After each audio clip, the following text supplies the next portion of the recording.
પ્રાર્થના ચિઠ્ઠી 7મા ધોરણમાં ભણેલો એક બાળક ભગવાનને એક પત્ર લખે છે અને પત્રમાં બાળકે પોતાની કાલી ઘેલી ભાષામાં ભગવાનને થોડાક પ્રશ્નો પૂછ્યા છે. એ પ્રાર્થના ચિઠ્ઠી રૂપે ધ્યાનથી વાંચજો, ધ્યાનથી સાંભળજો.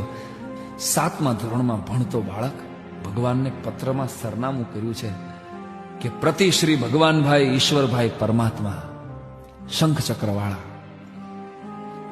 પ્રતિ શ્રી ભગવાનભાઈ ઈશ્વરભાઈ પરમાત્મા, શંખ ચક્રવાળા, સ્વર્ગ લોક, નર્કની સામે, વાદળાની વચ્ચે, મુકામ આકાશ. પ્રિય મિત્ર ભગવાન, જય ભારત સાથ જણાવવાનું કે હું તારા ભવ્ય મંદિરથી થોડે દૂર આવેલી એક સરકારી શાળાના 7મા ધોરણમાં ભણું છું. મારા પિતાજી દાણાપીઠમાં મજૂરી કરે છે અને મારી માં રોજ બીજાના ઘરકામ કરવા માટે જાય છે. હું શું કામ ભણું છું એની તો મારા મા બાપને ખબર નથી, પણ હા, કદાચ શિષ્યવૃત્તિના પૈસા અને મફત જમવાનું નિશાળમાં મળે છે એટલે મારા મા બાપ મને રોજ 5 કલાક નિશાળે ધકેલી દે છે. ભગવાન, 2-4 સવાલો પૂછવા માટે મેં આજ તને પત્ર લખ્યો છે, કારણ મારા સાહેબે કીધું તું કે તું સાચી વાત જરૂર સાંભળે છે. એમ કરીને બાળકે પ્રશ્ન પૂછ્યા છે. પ્રશ્ન પહેલો: હું રોજ સાંજે ભગવાન તારા મંદિરે આવું છું અને નિયમિત સવારે નિશાળે જાઉં છું, પણ હે ભગવાન, તારી મૂર્તિની ઉપર આરસ પહાણનું એસી મંદિર છે અને મારી નિશાળની ઉપર છાપરું કેમ નથી? દર ચોમાસે પાણી ટપકે છે, આવું શું કામ?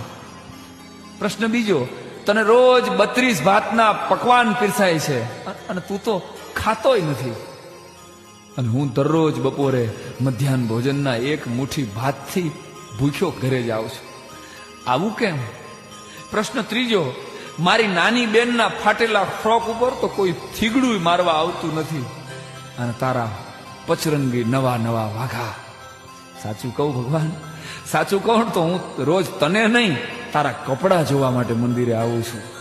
પ્રશ્ન ચોથો: તારા પ્રસંગે તો લાખો માણસો મંદિરમાં સમાતા નથી. તારા ધાર્મિક પ્રસંગો હોય તો લાખો માણસો તારા મંદિરમાં સમાતા નથી, અને 15મી ઓગસ્ટે કે 26મી જાન્યુઆરીએ જ્યારે હું 2 મહિનાથી મહેનત કરેલું દેશભક્તિ ગીત રજૂ કરું ને, ત્યારે મારી સામે હોય છે માત્ર મારા શિક્ષકો અને મારા બાળ મિત્રો. હે ભગવાન, તારા મંદિરે જે હમાતા નથી એ બધાય મારા મંદિરે કેમ ડોકાતા નથી? પ્રશ્ન 5મો અને છેલ્લો: તને ખોટું લાગે તો ભલે લાગે, પણ મારા ગામમાં એક 5 સ્ટાર હોટલ જેવું મંદિર છે ભગવાન, અને એક મંદિર જેવી પ્રાથમિક શાળા છે. પ્રભુ, મેં સાંભળ્યું છે કે તું તો અમારી બનાવેલી મૂર્તિ છો, તોય આવી જલજલાટ છે. તું તો અમારી બનાવેલી મૂર્તિ છો અને આવી જલજલાટ છો, તો અમે તો તારી બનાવેલી મૂર્તિઓ છીએ, અમારા ચહેરા ઉપર નૂર કેમ નથી? શક્ય હોય તો ભગવાન આ 5 જવાબ આપજે, મને વાર્ષિક પરીક્ષામાં કામ લાગે. ભગવાન, મારે ખૂબ આગળ ભણવું છે, મારે ડોક્ટર થવું છે, પણ મારા મા બાપ પાસે નિશાળની ફીના કે ટ્યુશનના પૈસા નથી. તું ખાલી જો તારી 1 દિવસની દાનપેટી મને મોકલ ને ભગવાન, તો આખી જિંદગી હું ભણી શકું. વિચારીને કહેજે દોસ્ત, વિચારી લેજે, કેમ કે હું જાણું છું તારે ઘણાને પૂછવું પડે એમ છે. પરંતુ 7મા ધોરણની વાર્ષિક પરીક્ષા પહેલા તું જો મારામાં ધ્યાન નહીં દે, મને પૈસા નહીં મોકલે, તો મારા બાપુ મને સામે ચા વાળાની હોટલે રોજના 5 રૂપિયાના ભવ્ય પગારથી નોકરીએ રાખી દેશે. પછી આખી જિંદગી હું તારા શ્રીમંત ભક્તોને ચા પાઈશ ભગવાન, પણ તારી હારે કીટા કરી નાખીશ. જલ્દી કરજે પ્રભુ, સમય બહુ ઓછો છે તારી પાસે અને મારી પાસે પણ.